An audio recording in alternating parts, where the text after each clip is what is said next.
সেই গ্রামে অনেক মানুষ আনন্দে বাস করত। ভোরবেলায় প্রতিদিনের মতো গ্রামের লোকজন মাঠে গিয়ে দেখে ভয়ঙ্কর দৃশ্য। সব ধানক্ষেত তছনছ হয়ে গেছে।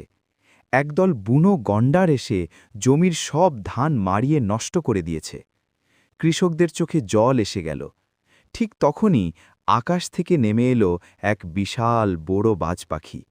মাঠের অবস্থা দেখে তার খুব কষ্ট হল। সে আবার আকাশে উড়ে চারদিক নজর দিল। দেখতে পেল সেই বুনো গণ্ডারের দল আবার ধানক্ষেতের দিকে এগিয়ে আসছে।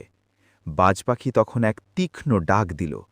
তার ডাক শুনে আশেপাশের সব পাখি একসাথে উড়ে এসে ধানক্ষেত ঘিরে ফেলল। বাজ পাখি আকাশ থেকে জোরে জোরে ডাকতে লাগল, ডানা ঝাপটাতে লাগল। এত পাখির ডাক আর ভয়ঙ্কর আওয়াজ দেখে বুনো গণ্ডারের দল ভয় পেয়ে পালিয়ে গেল। ধানক্ষেত রক্ষা পেল। গ্রামের সবাই খুব খুশি হল। তারা বুঝল বাজ পাখিটা শুধু শক্তিশালী নয়, সে সবার রক্ষাকর্তাও। কিন্তু কেউ লাইক করেনি।